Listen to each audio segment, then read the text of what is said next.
produced 14 scenes of Holy Week for the Art Prize entry this year in 2025. So the name of it is Nailed in Time Holy Week Reflections.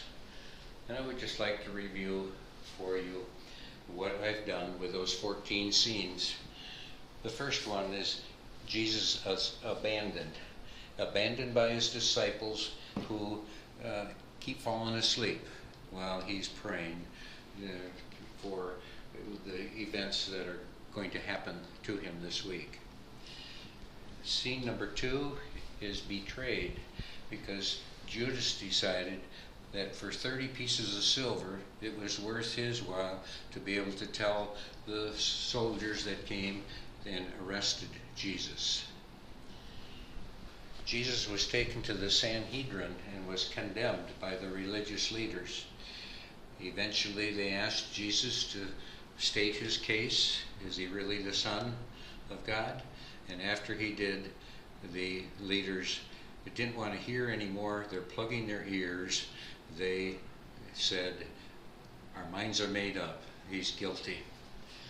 Meanwhile, Peter is denying Jesus.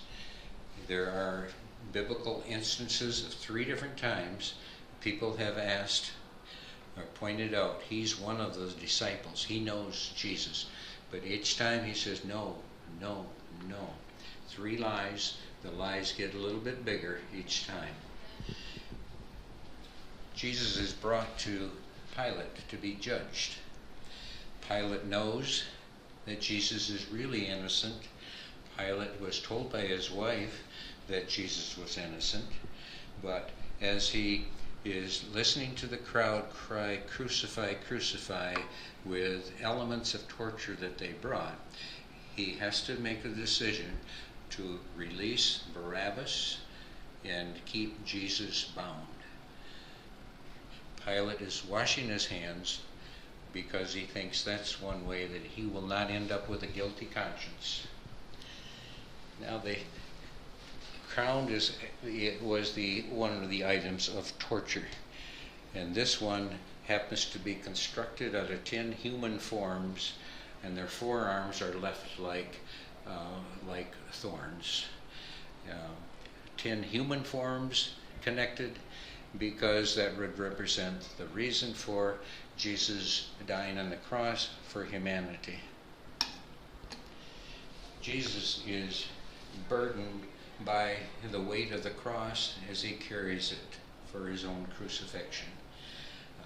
Heavy because of gravity, but a heaviness that we don't understand because it's for the sin of the world.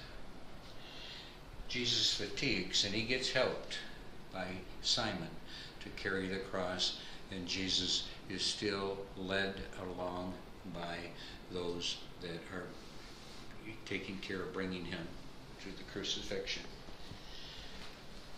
Along the way, crowds mourned, and yet I'm thinking maybe there's one individual that's contemplating, why is this week happening?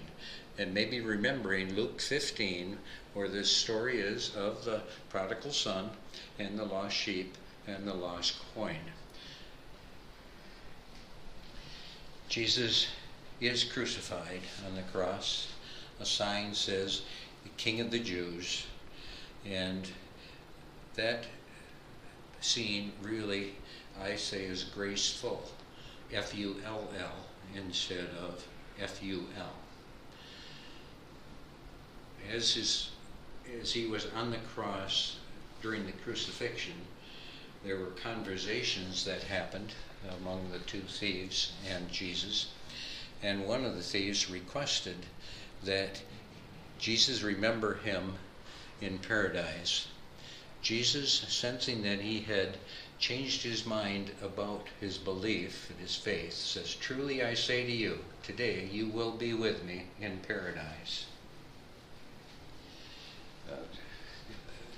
Mourning took place particularly by Mary, the mother of Jesus, who had witnessed the torture, witnessed the crucifixion, and the ladies at the cross tried to comfort her. from the cross, Jesus is asking his disciple John to take care of his mother. On the cross, I want to emphasize saving grace as a comparison to common grace. Common grace is something we can exhibit to others, but saving grace only comes through the death and resurrection. Jesus dies after a short time, and the earth does some strange things. Darkness came in the middle of the afternoon. The rocks split, the earth shook, and the Roman soldiers who had participated in the crucifixion actually were able to say, this is something special. Surely this man was the Son of God. The cross made here is made from 5 human forms connected together with a smaller cross. Jesus at one time had said, take up your cross and follow me. So I call this the cross within the cross of salvation and the cross of servanthood. One of the important people in the whole narrative is Joseph of Arimathea. Joseph secretively at night went to Pilate and said, would you release the body to me? Someone needs to clean it and prepare it and put it in a tomb. At that point, his followers of Jesus were probably thinking, it's all over, that's the end, and in despair, kind of wondered what's going to happen. Well, we know the rest of the story. We ask the question, is it really finished? And this points to the angel at the tomb that says to Mary, do not be afraid. We have the testimony of Corinthians that Christ has indeed been raised from the dead. This little arrow I have pointing to a couple of hymns from the church that usually are sung at Easter time.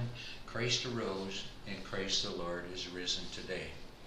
We have people showing some reactions that people have to the whole story, but most important at all, we point to the empty cross, the cross of resurrection, which is the final glory that happens with the story. Thank you. Thank you for watching, listening.